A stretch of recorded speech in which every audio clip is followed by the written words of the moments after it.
Hello Virgo, welcome to the Plaid Sheep Oracle. For this round of readings I've been pulling a card from the Archeo deck, which is a collection of archetypes, but not the usual list. Yours is the Star Climber. Now I'm going to read you from the book and then I'm going to talk about how it is showing up for you particularly. The Star Climber places a ladder against the night sky and begins his ascent to the heavens.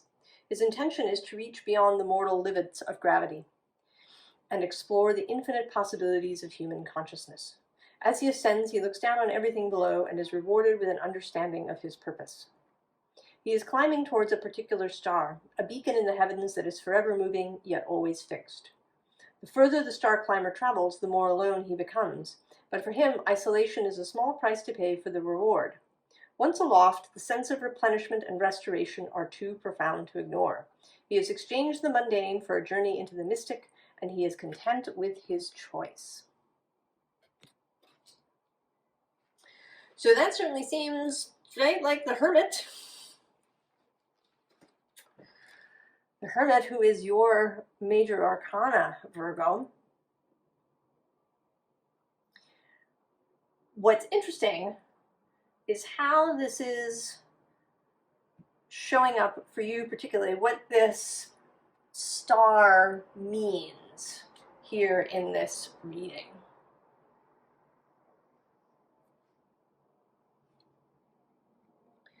We begin with the King of Swords.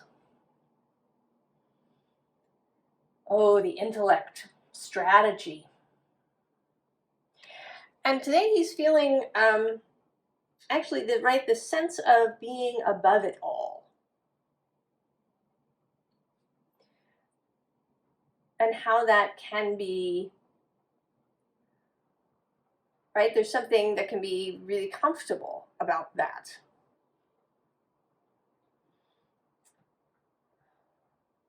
To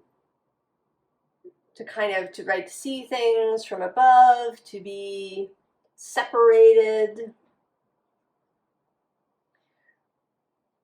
But I think that what's interesting about the Star Climber is that by you climbing towards your star, you're actually coming back into the world. And I say that because this Eight of Wands is underneath. And I think that, right, that rather than this being you being pulled up, this is you kind of being pulled back, right? Rather than the wands sort of shooting into your space, you're being pulled into the space of the wands.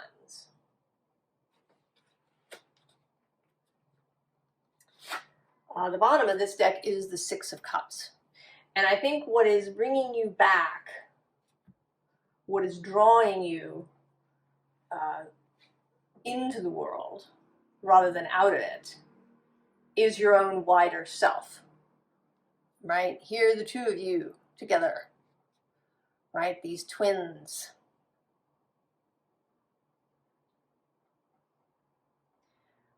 And if maybe you, right, you felt the need to sort of step away for a while.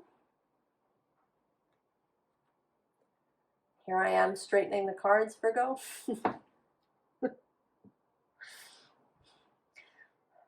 If you felt the need to step away, then now you are being drawn back.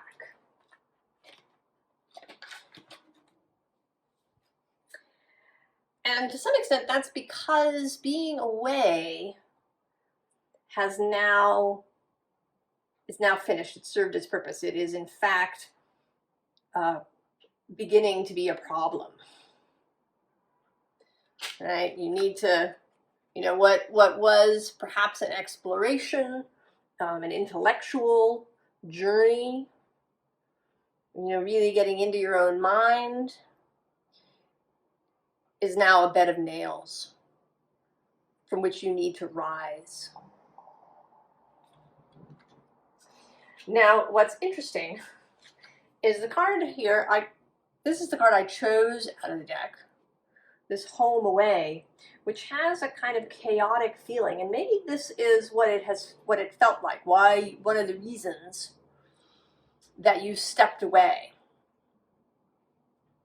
And maybe this was, perhaps there were things going on in your family, or you were reading the news, or you were experiencing, an internal chaos, an internal tossing of the waves, where you felt as if you were unmoored. But under this card, it snuck in. It's the Knight of Pentacles, which is your court card, Virgo. So you are here, right? And the Knight of Pentacles is absolutely equal to any sort of disturbance.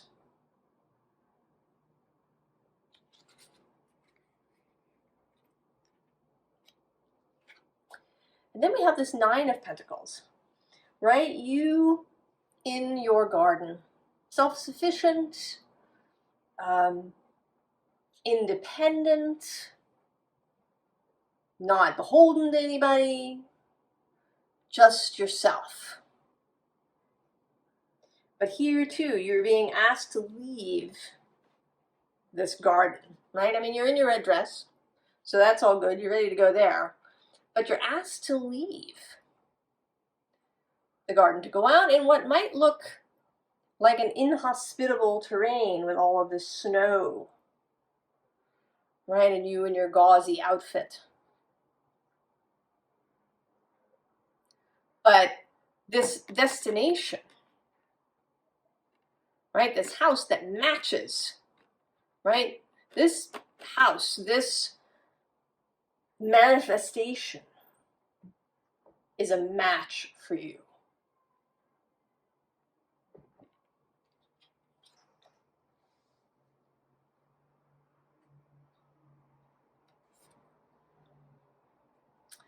Then we have this waterfall card.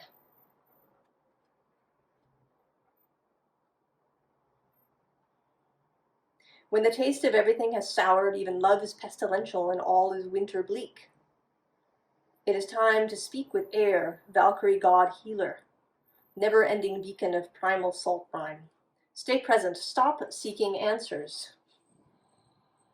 The noxious hurt is nomadic and will walk away. As sure as the waters wear the rocks, or rise through the trees, create the clouds, or dance throughout blood as sacred songs, samba with the cascading joy of water's ceaseless laughter. So there is, right, there is so much potential, so much healing available if you leave this space, if you leave the garden and actually move towards the star, right? If you, I almost want to say, right, that you reached a certain level here, but that there's, right, this star served a purpose for a bit. I actually don't think that we have just a single star throughout our lifetime. I think that there may be many goals, many purposes, many north stars to guide us through different periods of our life. And that it's time to focus now and climb towards a different star.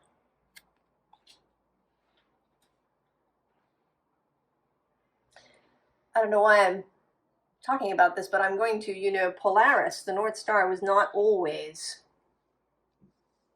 the North Star, right? We have shifted,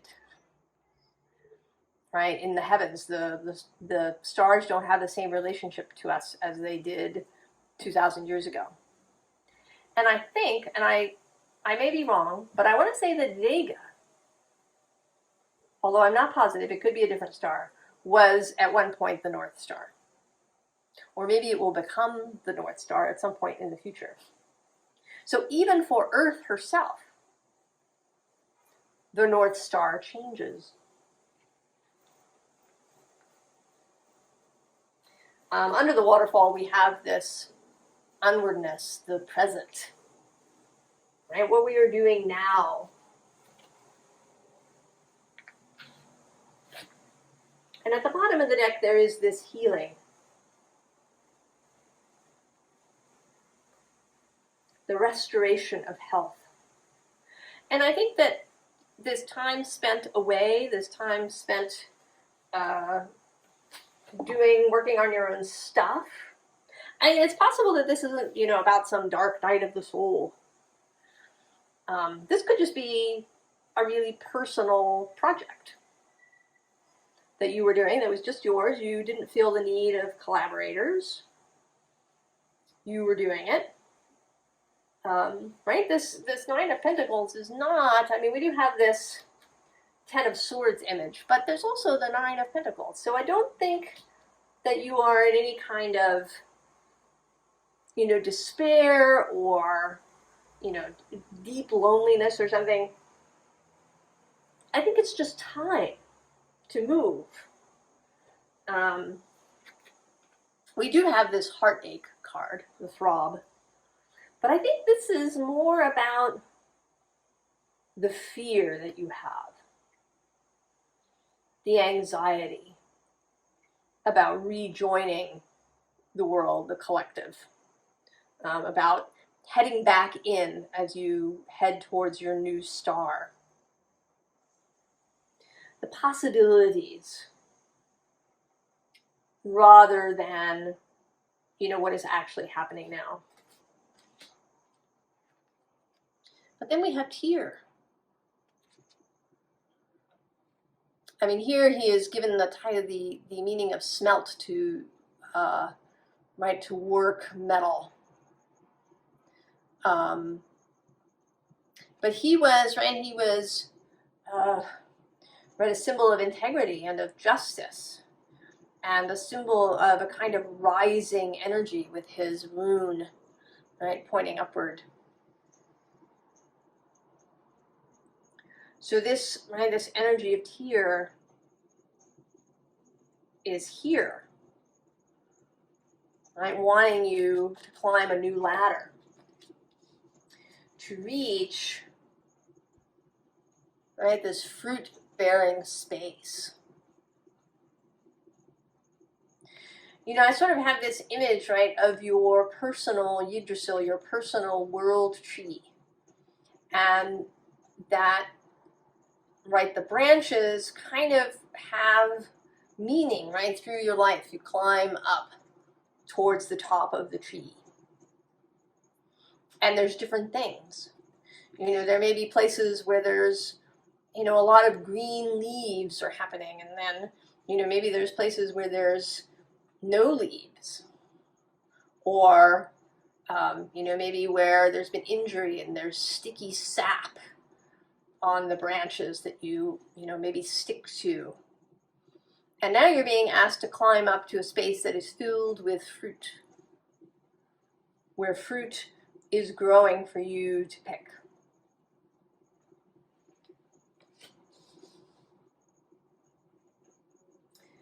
Naturally, we have the Fool, of course. And this is an interesting Fool with this beehive and all the bees. And actually, this Fool isn't moving. So I want to say that this Fool has moved already and has arrived at their first destination. Rejoining the collective, rejoining the world, coming out of the hermitage to rejoin, everybody. And with the Elder of Water, these sit in the king spot in this deck. An acknowledgement that this time away was certainly productive. It was not a waste. You are more mature. You have a greater emotional intelligence. You have a greater capacity for emotional turbulence, right? For this kind of situation, the Elder of Water has no issue with this situation, right? Water is their space.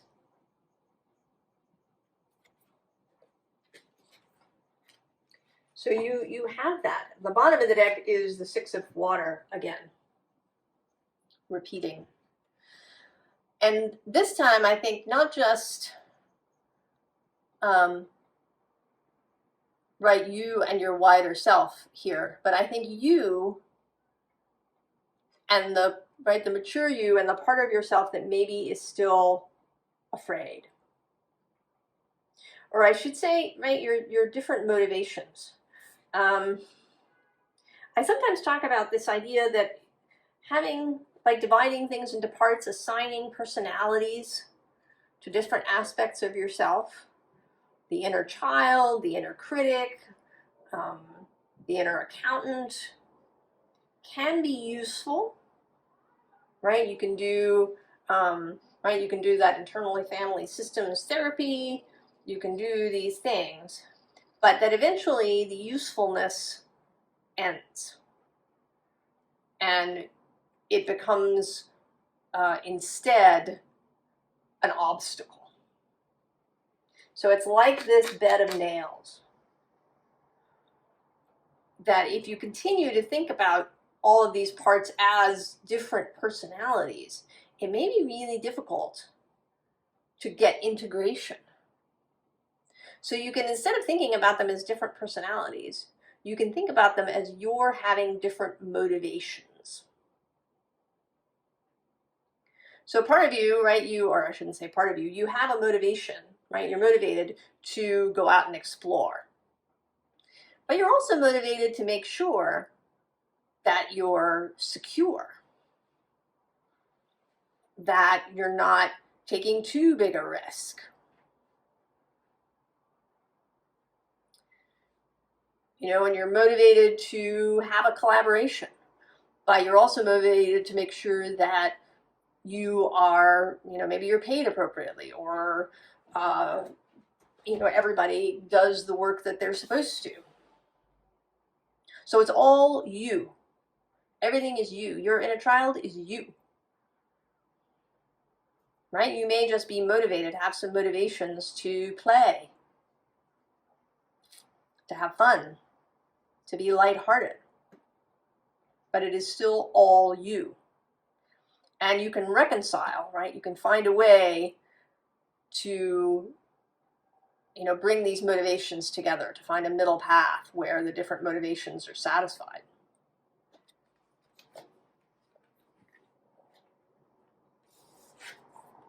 And then we have the Wheel of Fortune. And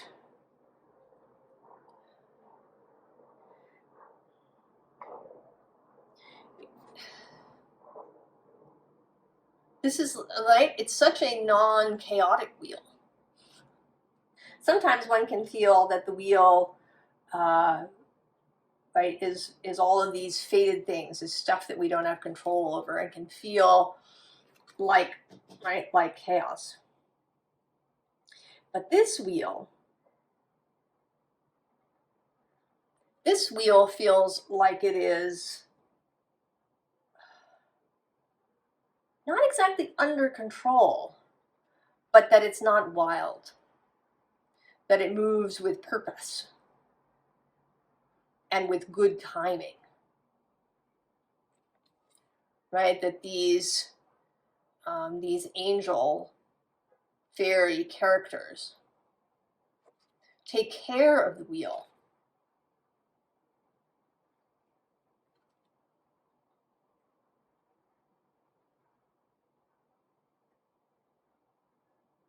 There's no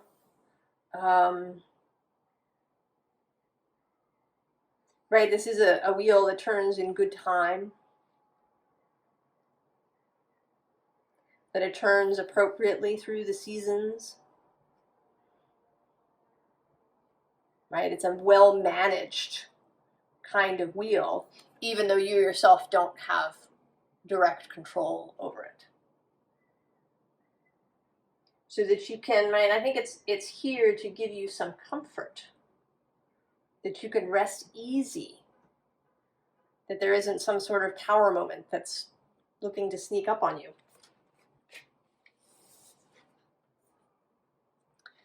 And then we have this Lovers card, and again, I feel like that this is you here at the center, and that these other two fairy beings are, right, they're kind of there to be companions, to be guides, to be of service, to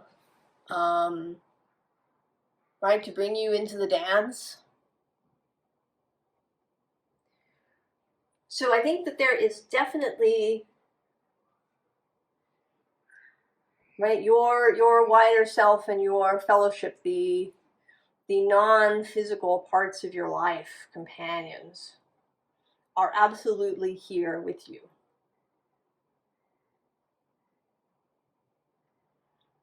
As you transition, as you come back into the world fully. Or maybe as you, right, you open yourself up to group collaboration, or to getting a partner for your business, or maybe changing positions at your job so that you're no longer working alone, but you're working as part of a team.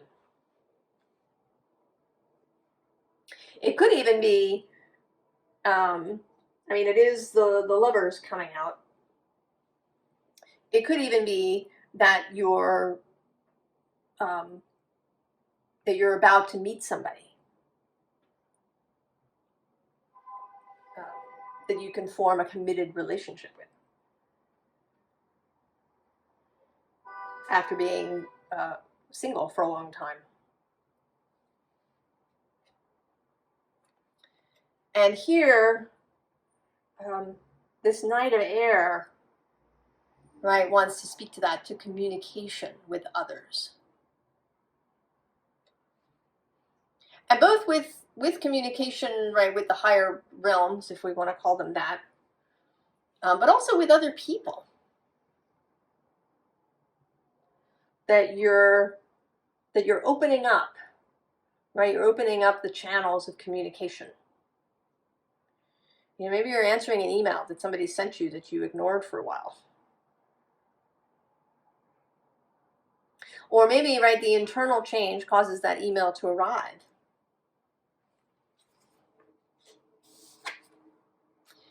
And then there's this interesting Five of Air. Now, in the story from the guidebook, this front figure here, the Dahlia, the Black Dahlia, calls these dragons in to attack this fairy. But I don't see it that way.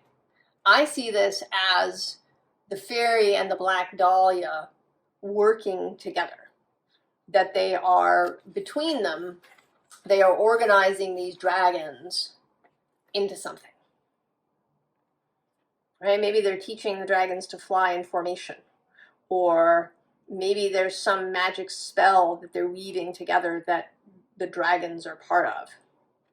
And I was reminded when this card came out that in a few days, on February 10th, we enter the Chinese New Year of the Dragon.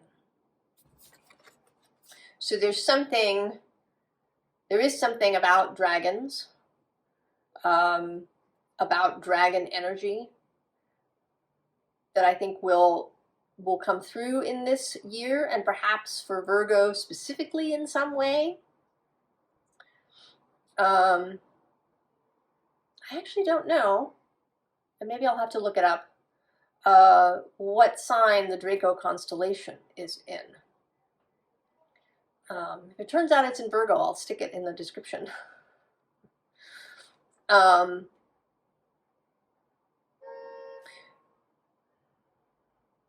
there's, right, this working together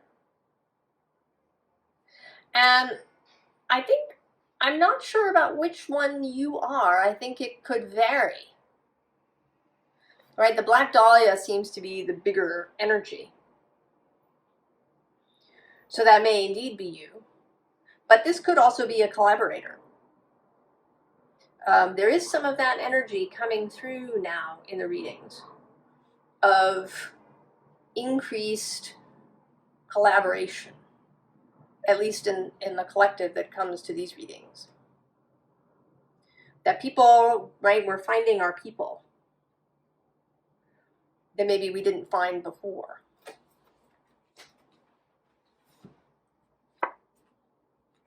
So then we get the Hierophant. Right? Personal authority, Virgo. You have it.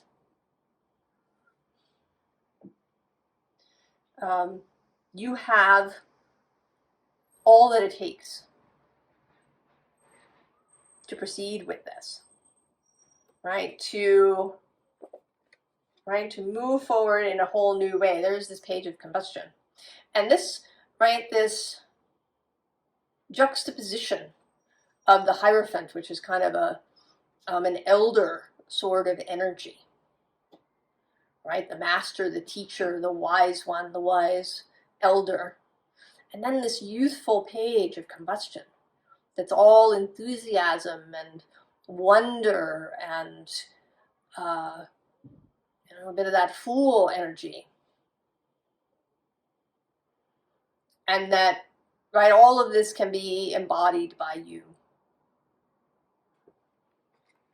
That you can have, right, you can have the stability, the particularity, perhaps the organization, if that interests you. Although many of the Virgos I know were not all that organized. But they were always very particular about certain things. That you can have all of that. And you can have the fool energy to go out and try all sorts of new fun things. You are Earth, but you're mutable Earth. The bottom of the deck has first this page of ether. Right here, a similar energy to this, to the Fool, to the page of combustion, this youthful, exuberant energy, but here in the realm of mind. And then right next to that is the Wheel of Fortune repeating. And this time it's a little more wild and woolly. This is not quite the perfectly tended wheel. But I think maybe you want a little bit of both, right?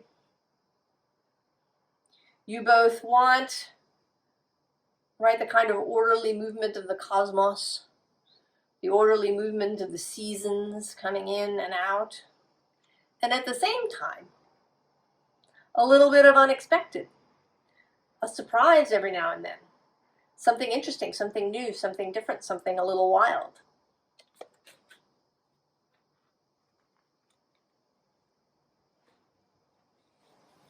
So this card actually popped out while I was shuffling, and I don't always take the pop-outs, but this one wanted to come out, and it's the Ten of Pentacles, the Ten of Cups.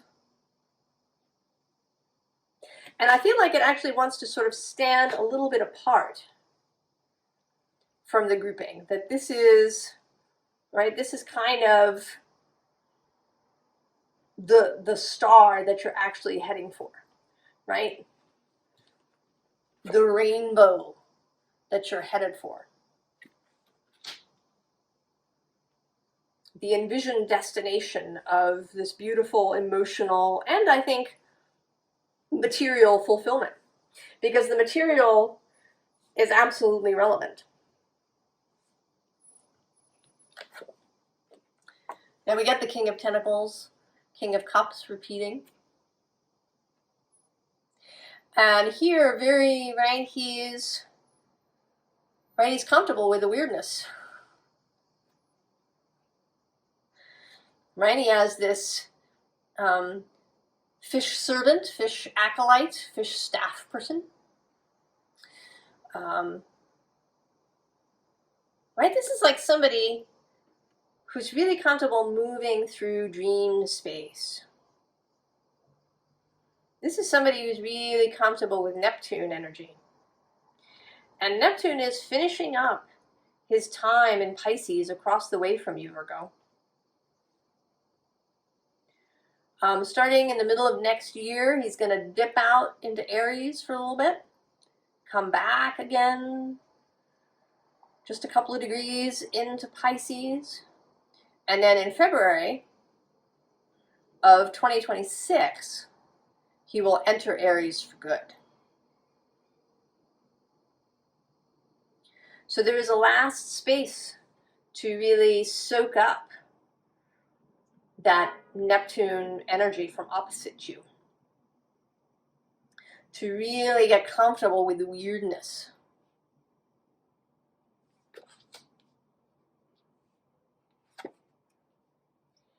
And we have this 10 of combustion, right? Being all up in the head. But, right, you are still in your red dress.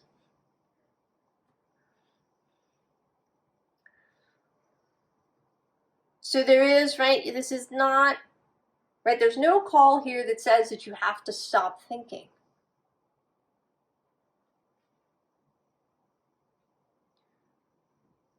You're just, right, you're just going to take that thinking into a different space.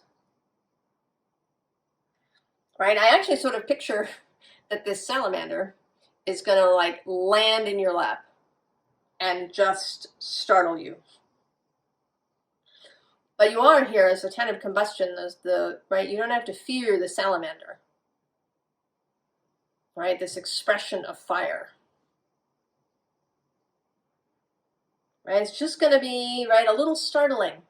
Get you to kind of change headspace. Right, to change headspace by getting in the boat, the 6 of Swords, and traveling, right, to a new space. You're being asked, invited, suggested, perhaps even a little poked, Virgo, to move. And this could even be literally. New home, new city, new job, new profession, new relationship. Because wherever you've been has been totally groovy. It served a really beautiful, wonderful purpose,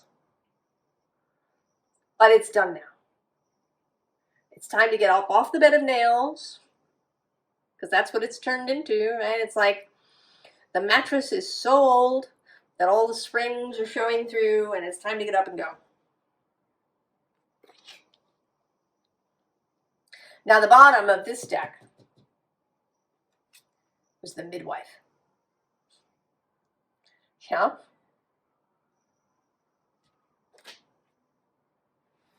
So I also, before I get to the advice, I asked for a little extra clarity about the star climber before I began.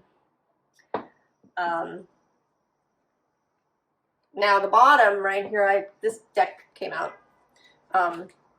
Here on this part of the deck is the 6 of Pentacles, right? This figure essentially making money that's just pouring out. And right below that actually is the 10 of Swords coming out again. And then below that, the 2 of Swords.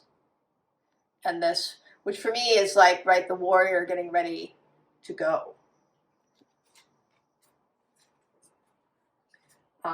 The bottom of the deck, the unseen, unknown, is the Empress.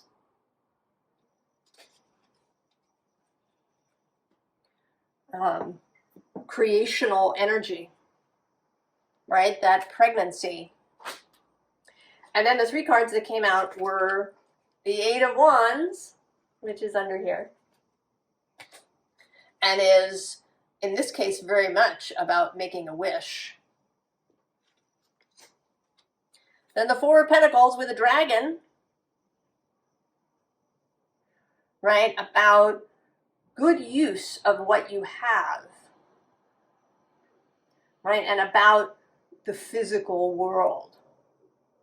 Money, resources, wealth, affluence. And then the Five of Wands.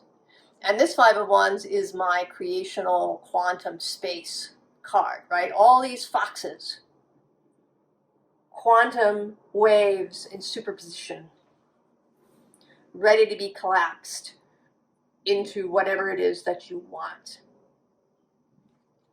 Virgo. So advice. The Empress, of course, and right below her, the Fool. And on the bottom of the deck, the Ace of Swords, new idea. And then, I want you to check this out. We have the Four of Wands, completion. It's done. There's the Five of Swords, which is the Five of Air repeating. And we can ignore, right, it's not about defeat, right, it's about change. Right, it may be a little uncomfortable, it may feel a little sharp to begin with, but it is change. And then the Six of Cups, pleasure. So what you have here, Virgo, is 3, 4, 5, 6 in order.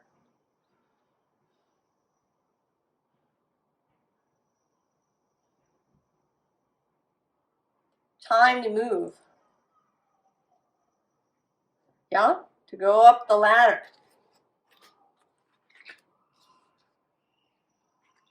Time to move.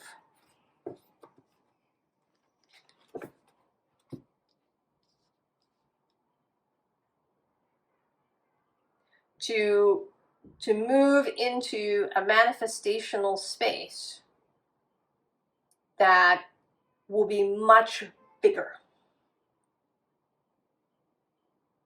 right? That's going to bear all of this fruit. That is the Ten of Cups, right? Where you are this King of Pentacles, this Hierophant, this figure at the center of the Lovers, the Fool, right? This person who's unafraid to step out into an unfamiliar space in order to reach what is a match for you. So there does also feel with this like there may be something specific, right? There is this house. That there is something specific in the physical world. Could be a house, could be a job, could be a relationship, could be an amount of money, could be an invitation to join a project, could be something in the physical realm that is part of this. Right? And as you are seeking it, it is seeking you.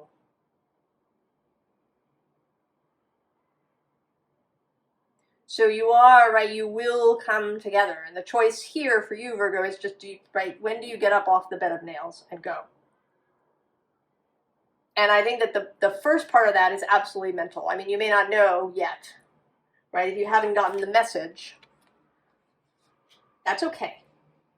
This is really about the mental shift that happens first.